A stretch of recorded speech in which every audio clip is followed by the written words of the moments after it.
Getting beat up by 9 guys in Syracuse, to me, there's not a whole lot of shame. Welcome to the Heel to the Face podcast. And this right here, with your hosts, Jared Wicks, Brandon Icebreaker Clements, and Paul Boy Green Esden. It doesn't matter what your name is. And that's the bottom line. Cause Stone Cold best there is, the best there was, or the best there ever will be. Brett screwed Brett because it's what's best for business. To be the man, you gotta beat the man. The champ is here. Oh yeah, New Day Rock. And if you're not down with that, we got 2 words for ya. Tweet us using the handle @HeelToTheFace. Woo! Let's get ready to suck it. The bell is rung, so let's step in the ring with your hosts, Paul, Brandon, and Jared. I might as well tag me up with my buddy from Syracuse. We are getting into the heart of the summer. Just a few weeks away from Money in the Bank. This is the Heel to the Face podcast. We are joined, as always, with Brandon the Icebreaker Clements. You can find him on Twitter at Icebreaker21. Myself, Jared Wicks, and most importantly, the program on Twitter and YouTube at Heel to the Face. Without further ado, with just a few weeks left until Money in the Bank on pay-per-view, let's get this show started. Ladies and gentlemen, this is the main event of the evening with a 20-minute time limit. Like most people, I do not revolve my life around professional wrestling too much. So I'm not going to lie. On Monday, I didn't have to work like most Americans, and I didn't watch too much television. So, Brandon, I'm going to let you, who probably stayed home on Monday night while the rest of us were having barbecues or on the road or traveling or being, regular people, what happened in the world of professional wrestling in Richmond, Virginia on Monday Night Raw this past Monday that even they had a barbecue. And that was the best part, I think, about the whole show. All right, so happy late Memorial Day. It was a good weekend. Sunday I did the barbecue thing, and I did Monday barbecue as well. So I did barbecue, got home in time to, I DVR obviously Monday Night Raw. So I went and watched it a little bit later on in the night. It was okay. I mean, honestly, looking back, honestly, it was kind of a forgettable show. So I had to look at the results. I mean, I like the Finn Balor Braun Strowman match. That was good. I was going to say the only thing we learned that Seth Rollins is proving in 2018 he cannot put on a bad match. Yeah, that is very, very true. I mean, let me ask you this: what did you think about the Gauntlet match?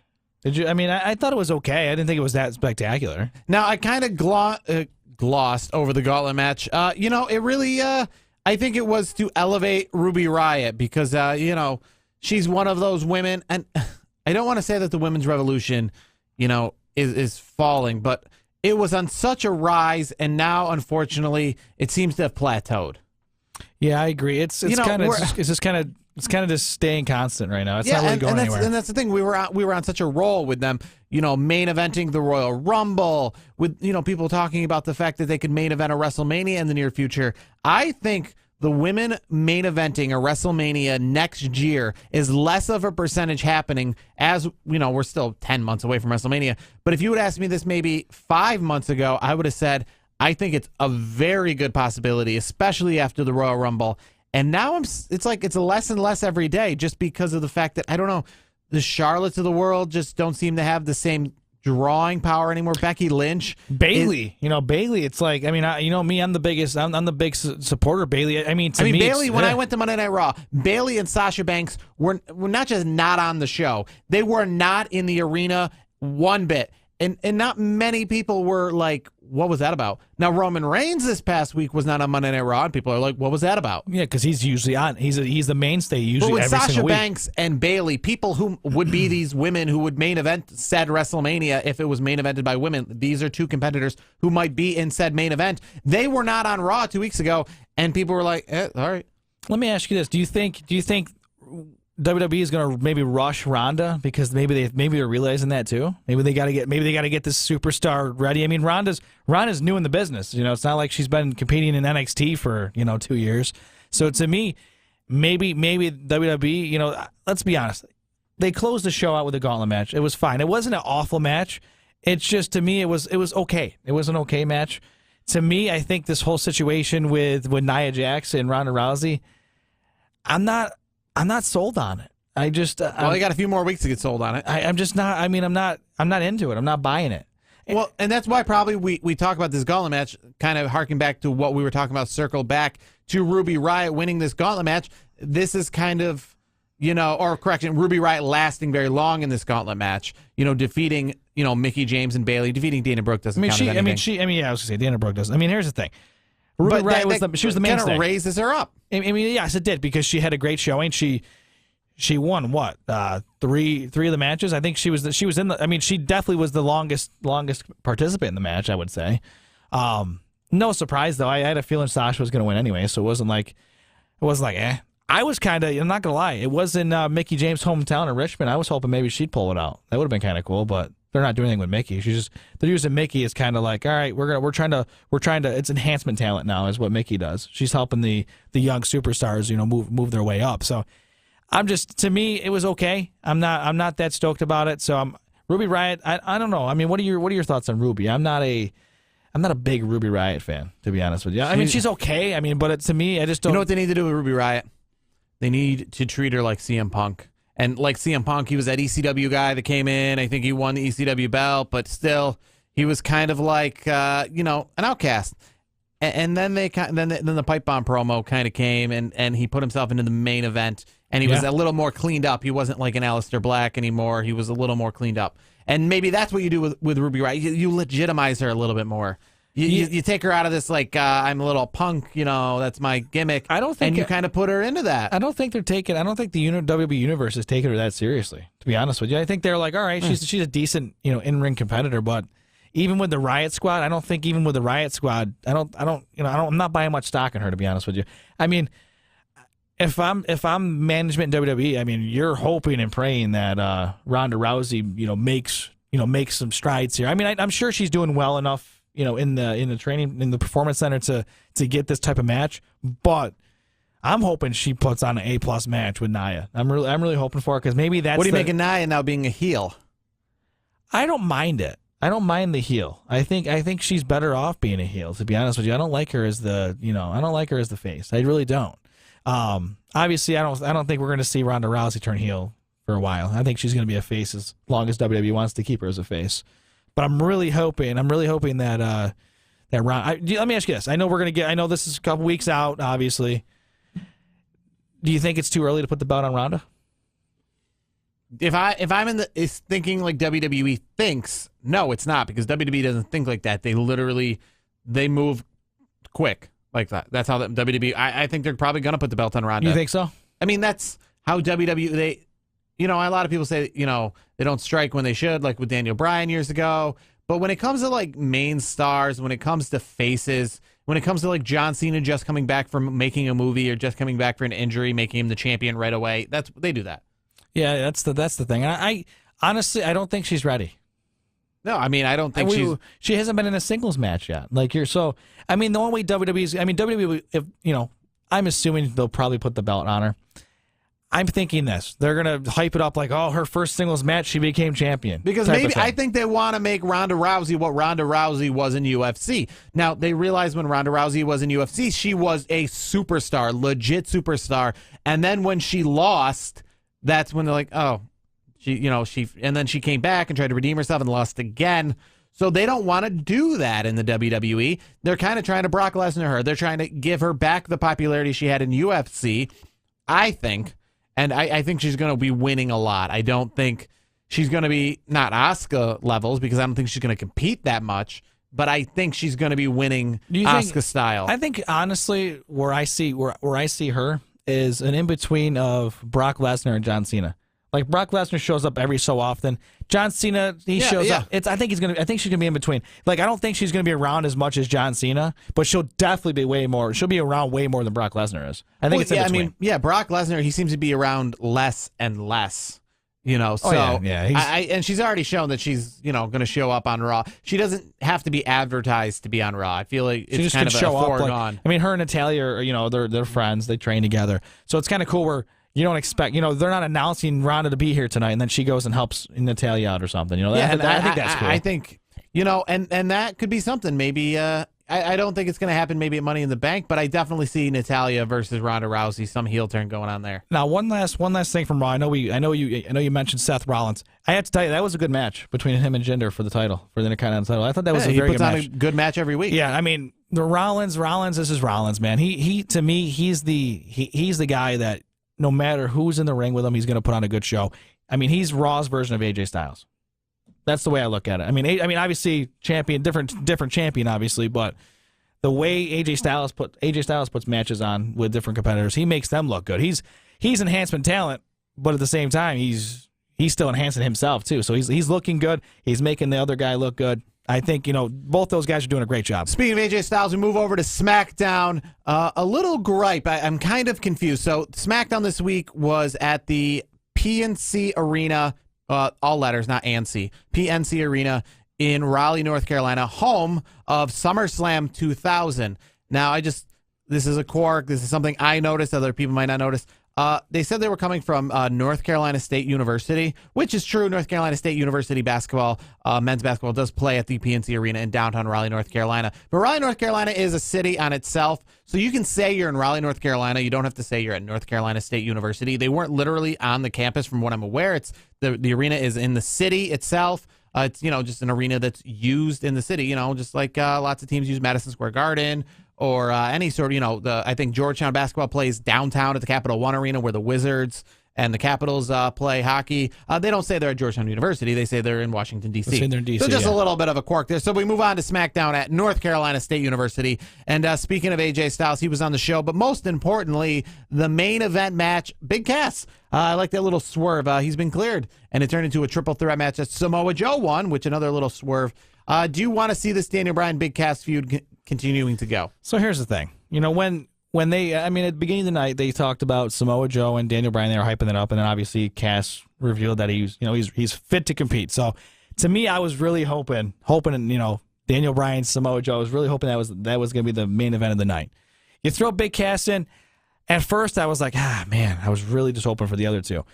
It was a good match. I was not surprised by the outcome. If you would have if we would have done a SmackDown pre-show, I would have said this. With having Big Cass in the mix, I was going to say Samoa Joe was you just book it, because that, to me, they're still going to build this Big Cass Daniel Bryan feud for a little bit.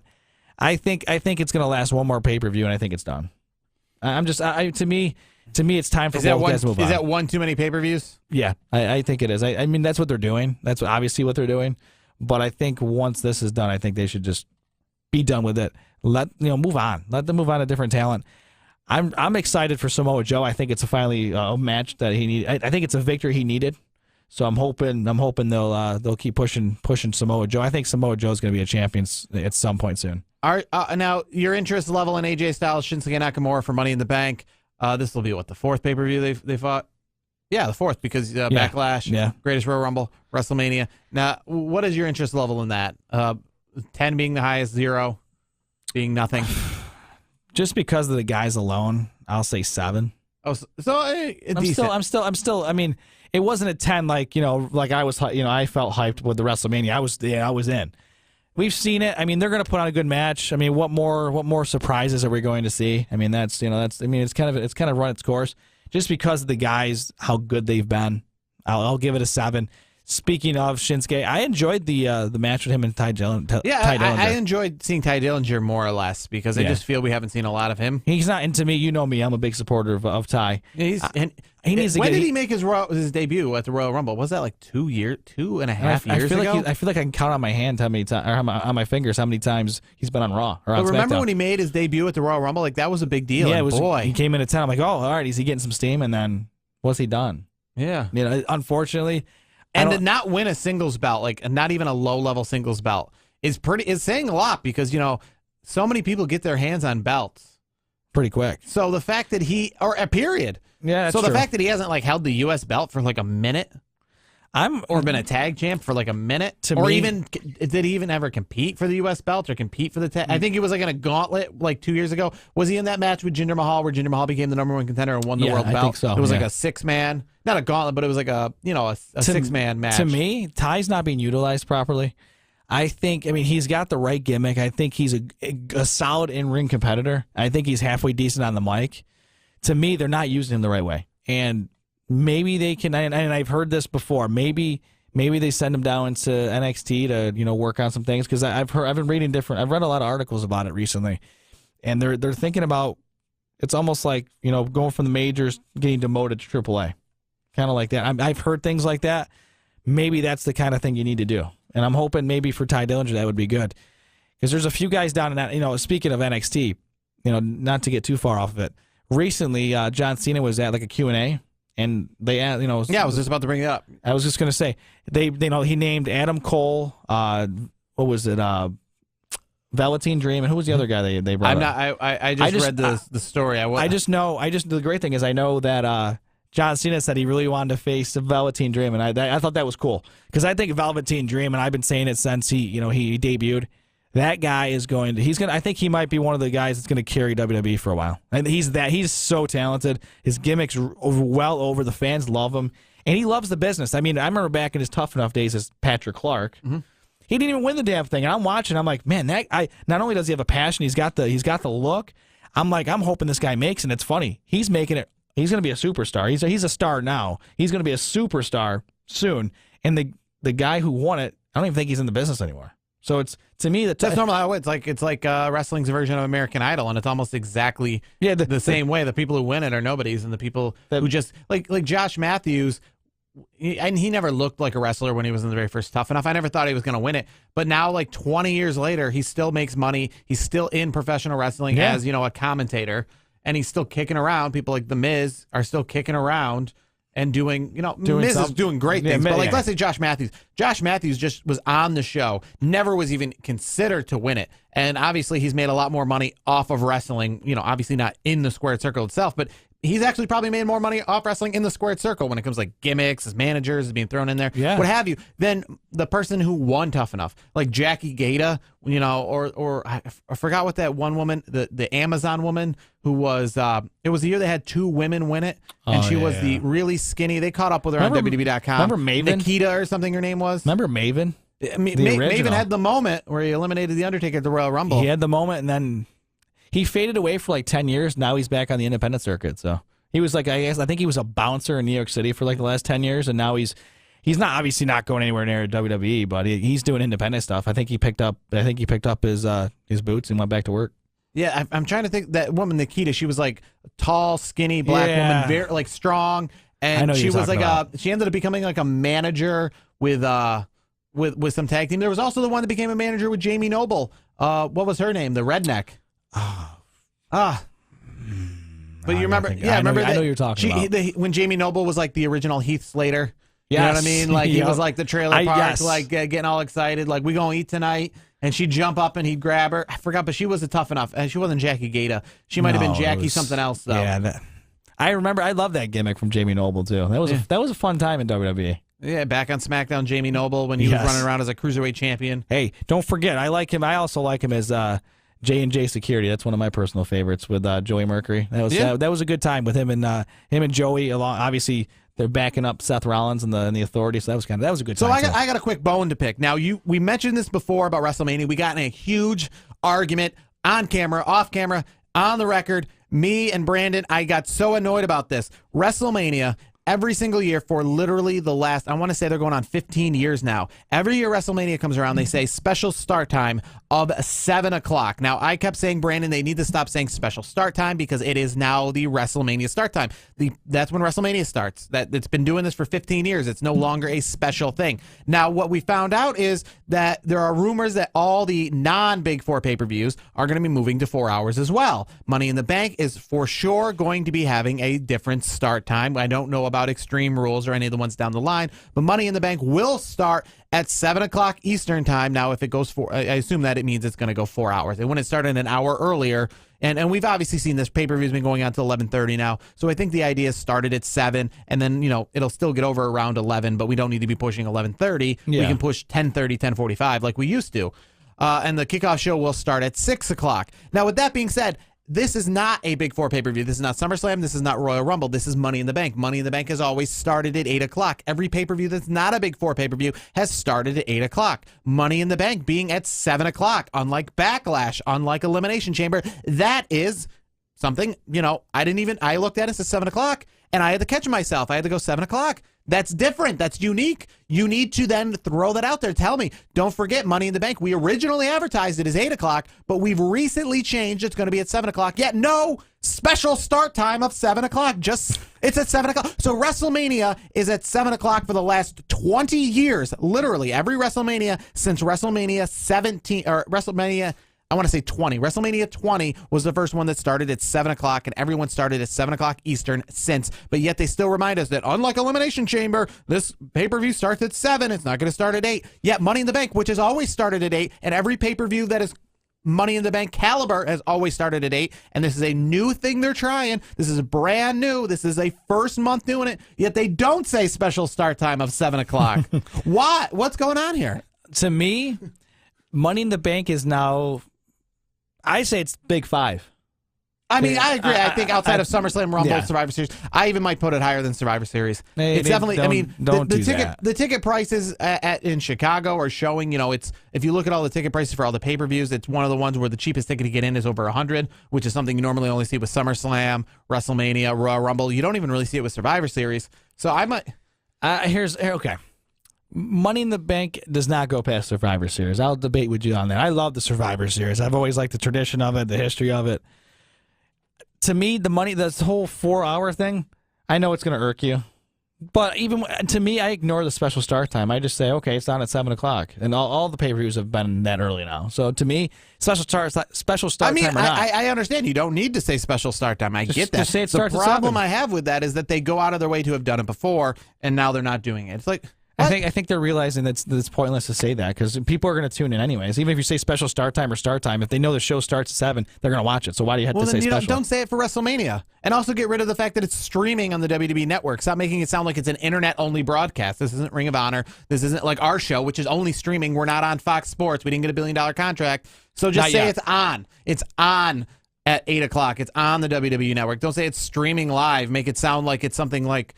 the only way you can watch it is through the internet. Like it's not on any pay-per-view providers or anything. Right. Who really watches? Some of this terminology just needs to go. But who watches it on pay-per-view anyways anymore? Somebody in another country? Yeah, I mean, if you're in the United States and you're paying for pay-per-view, you might want to check your pulse. Yeah, I don't understand. You don't spend $40 when you can pay $10 for There's it. people who throw away money all the time. I don't understand it. It's funny that what's the name of that awful sports guy in New York City? Mike Francesa. He's come back. But I remember WrestleMania 32. He bought that on pay-per-view, and he said he paid because his kids wanted to buy it, so he bought it for like $59.99. And that was back in the day of the WWE Network. And that was the only thing I took away from it. And I think one of his producers was when he was talking about buying it because it was his first kind of experience into wrestling. Yeah. And he's like, I paid $59.99 for it, And somebody's like, you didn't just buy the network; it's like $10, and that you could have it for the rest of the year, or you could have paid $10 and just cancel it, or you get the 30-day free trial, and then pay nothing. So people who are naive, I guess, people who are buying it for their kids. Unfortunately, a lot of people with money, they don't care about blowing. It's just money to them. Yeah. They have enough of it, right? It's probably a lot of people who kids ask to buy it, and then they've never heard of the WWE Network. That's true. I mean, obviously, they keep putting it on Dish Network and DirecTV and all these things for a reason. People are still buying it. They put it on there for a reason because someone keeps buying it.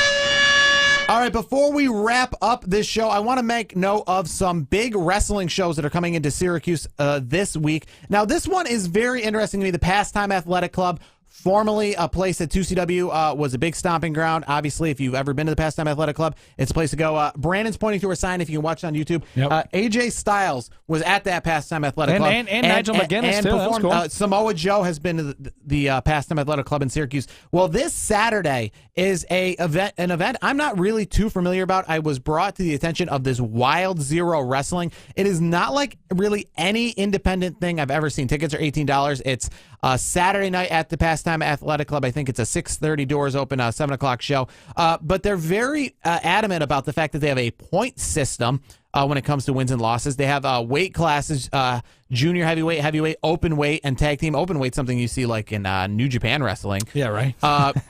They're out of Rochester, New York. and they're run by, and from all their imagery and everything, it seems like they're very much in tune with like the music scene. So they're not going to be just straight up about like they have their poster is something you would see advertising like a band. I guess that's the best way to put it. It's just like very unique imagery. Like I said, their name is WildZero Wrestling. WildZeroWrestling.com cool. is where to go. I like the logo. Logo's nice. Yeah, it's something cool. like it's not It's different. typical to what you see in professional wrestling, especially from like an indie scene. And they talk about how they're going to be way different than anything you've seen before. So that's Saturday night. Now, if you're looking for something to do Saturday afternoon in Binghamton, New York, an independent wrestling federation that kind of took over the hold in which 2CW left, is going to be live at NYSEX Stadium, home of the AA Binghamton, the New York Mets team, the Binghamton Rumble Ponies. One ticket will get you the wrestling show at 1 o'clock and the Rumble Ponies versus New Hampshire Fisher Cats baseball game that night. Tim Tebow plays for the Rumble Ponies. Vlad Guerrero Jr. plays for New Hampshire. So if you're a baseball fan, that is definitely worth checking out. Some matches, you will see Mikey Whipwreck against some Xcite Championship Wrestling guys. Some other big matches. Brute Van Slyke, who made his name in 2CW Wrestling. He'll be in action. Slick Wagner Brown, he's been one of the hottest guys in independent wrestling probably over the last 15 years. He'll be in action. Gangrel, former WWE star, against Axel Lennox.